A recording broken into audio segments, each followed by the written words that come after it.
रात के करीब 8 बज रहे थे। मैं ऑफिस में काम कर रहा था और बार बार मेरे फ़ोन पर यानी कि मेरे मोबाइल पर उसी का नाम फ्लैश हो रहा था। वो मुझे बार बार फ़ोन जो कर रही थी। जब भी फ़ोन उठाओ बस एक ही बात, कब आ रहे हो, कब आ रहे हो, कब आ रहे हो। और मैं हमेशा उससे यही कह रहा था कि अभी बिज़ी हूँ, अभी बिज़ी हूँ, काम कर रहा हूँ, लेकिन वो कुछ और सुनने को तैयार ही नहीं थी। तभी मैं अपने दोस्त के पास गया और मैंने उससे कहा कि सिर्फ आज का और कल का दिन मेरा काम कर दो, बाकी मंडे को आके मैं फिर संभाल लूँगा। उसने कहा ठीक है। तो उस शहर से रात को 9 बजे आखिरी बस निकलती थी और मैं उसी हालत में, जिस हालत में ऑफिस में बैठा था, वहाँ से भागा बस पकड़ने के लिए। जब मैं बस स्टैंड पहुँचा तो देखा कि जितने लोग बस के अंदर उतने ही बाहर खड़े थे। मैं भी लाइन में लग गया। पहले तो मन हुआ कि रहने दूं, कि पूरा रास्ता मुझे खड़े होकर जाना पड़ेगा, लेकिन बाद में ख्याल आया कि अगर नहीं गया तो वो नाराज हो जाएगी। इसलिए टिकट ली और चुपचाप बस के बीचों बीच एक हाथ से पाइप पकड़कर खड़ा हो गया। थोड़ी देर बाद उसका फ़ोन आया कि कहाँ हो, और मैंने फिर बोला उसको कि मैं रास्ते में हूँ और आ रहा हूँ। वो इस तरह की जिद पहली बार कर रही थी। कुछ कहना था उसको शायद मुझसे, इसीलिए बार बार मुझे बुला रही थी। और मैं भी पागलों की तरह यही सोच रहा था कि पता नहीं ऐसी क्या बात है जो उसने मुझे बतानी है। रात के करीब 2 बजे जब मैं अपने शहर के बस स्टैंड पे उतरा तो बस स्टैंड पूरा सुनसान था और मेरे मोबाइल की बैटरी भी खत्म हो चुकी थी। और मुझे एक ही टेंशन थी कि वो मैसेज कर रही होगी, वो कॉल कर रही होगी और मुझ तक एक भी नहीं पहुंच रही। मैंने जल्दी से घर की ओर कदम बढ़ाए और घर जाते ही मैं सो गया, क्योंकि बहुत थका हुआ था। सुबह से ऑफिस में काम कर रहा था, फिर रास्ते का सफर।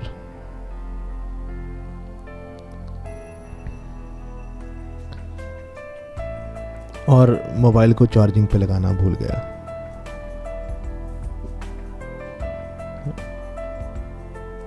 फिर सुबह तकरीबन 10 बजे के आसपास मेरी आंख खुली,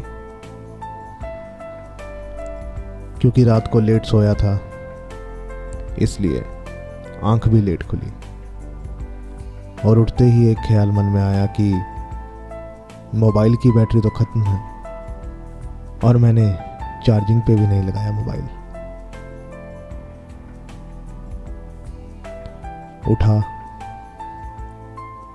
ना हाथ धोया ना मुंह, सीधा मोबाइल पे हाथ गया और उसको चार्जिंग पे लगाया। अभी उसकी चार्जिंग लाइट ऑन ही हुई थी कि मैंने मोबाइल भी ऑन कर दिया। और ऑन होते ही एक के बाद एक मैसेज और मिस कॉल अलर्ट की वार्निंग मेरे मोबाइल पे आने लगी। तकरीबन 20 मैसेज थे उसके और उतनी ही कॉल्स। मैंने फटाफट उसको फ़ोन किया।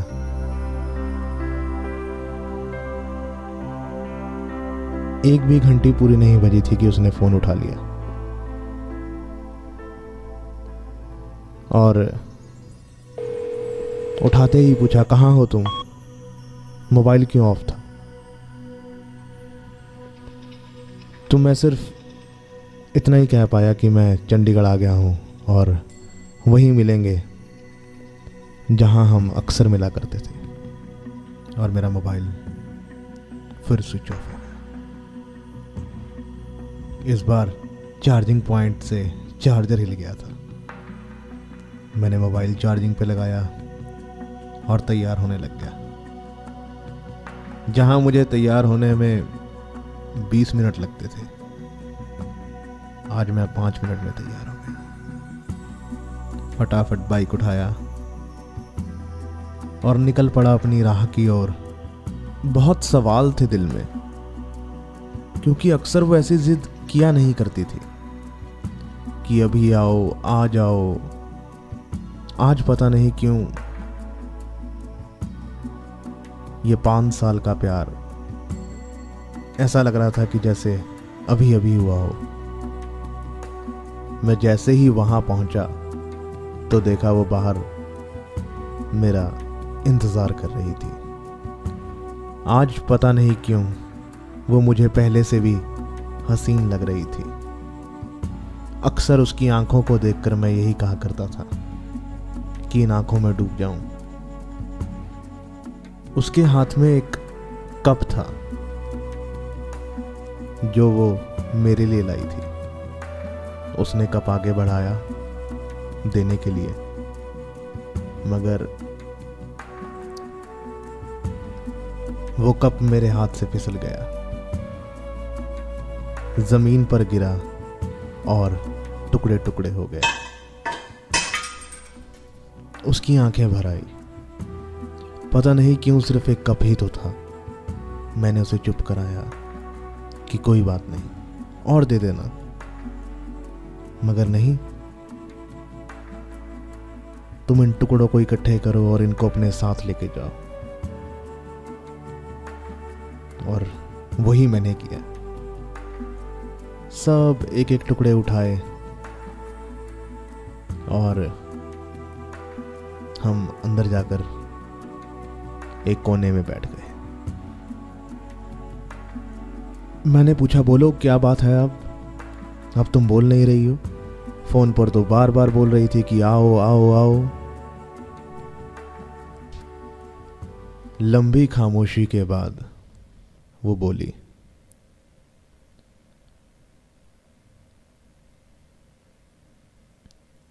कि मैं ये रिश्ता तोड़ना चाहती हूं। शायद हमारा साथ यहीं तक था। मुझे लगा शायद वो मजाक कर रही है, पर उसकी आंखों से आंसू जैसे झरने की तरह बहने लगे। मैं उससे सिर्फ इतना ही पूछ पाया कि क्यों, क्या?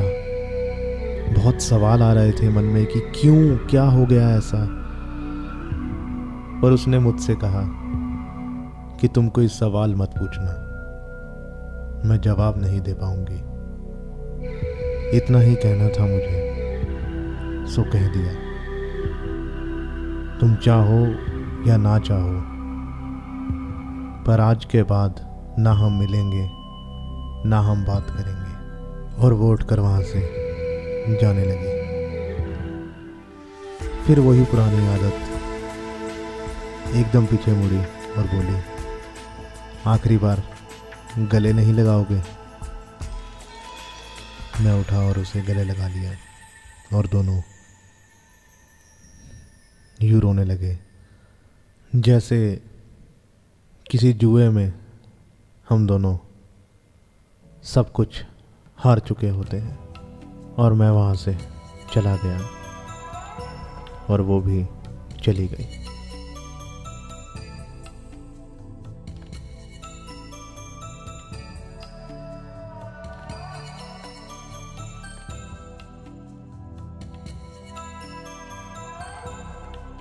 फिर 1 साल बाद मुझे उसकी बड़ी बहन का फ़ोन आया। उसने मुझसे कहा कि वो मिलना चाहती है, तुम्हें याद कर रही है। जिस दिन का इंतज़ार मैं पूरे 1 साल से कर रहा था वो आज आया। पर मुझे बहुत खुशी थी कि फ़ोन तो आया, उसका नहीं तो उसकी बहन का ही सही, पर आया तो सही। मैंने कहा कहाँ मिलना है, तो उसकी बहन ने जवाब दिया सेक्टर 12 PGI इमरजेंसी। मैं कुछ पूछता, वो रोने लग पड़ी और कुछ बता नहीं पाई और उसने फ़ोन काट दिया। मैं कुछ सोच नहीं पा रहा था कि मुझे क्यों बुलाया है, पर जाना तो था मुझे। आखिर उसने जो बुलाया था। मैं गया, उसकी बहन बाहर ही खड़ी थी। वो मुझे अंदर ले गई। वहाँ साइड में 17 नंबर कमरा था। जब मैं उस कमरे में एंटर कर रहा था तो मैं सिर्फ अपने आप से यही कह रहा था कि वो ना हो, पर कमबख्त भगवान को जैसे कुछ और ही मंजूर था। बेड पर देखा तो वो लेटी हुई थी। एक तरफ खून की बोतल टंगी हुई थी और दूसरी तरफ ग्लूकोज की, और एक पाइप उसकी नाक में भी डाली हुई थी जो सीधा उसके पेट में जा रही थी, क्योंकि वह मुंह से कुछ भी नहीं खा सकती थी। उसने मुझे देखा और स्माइल की, पर मैं बिल्कुल भी स्माइल के मूड में नहीं था। मैं उसके पास गया, कुछ नहीं कह सका मैं उससे, ना ही कुछ पूछ सका उससे कि इस दिन के लिए तुम मुझसे दूर गई थी। 1 साल पहले मुझसे दूर गई थी, लेकिन अब इस दुनिया से दूर जा रही हो। और वो रोने लग पड़ी। उसने सिर्फ इतना ही कहा कि इस जन्म में तो हम नहीं मिल सके, पर अगले जन्म में अगर मुलाकात हुई तो हम कभी नहीं बिछड़ेंगे। और मेरी आंखों के सामने उसने आखिरी सांस ली और जिंदगी जैसे थम सी गई।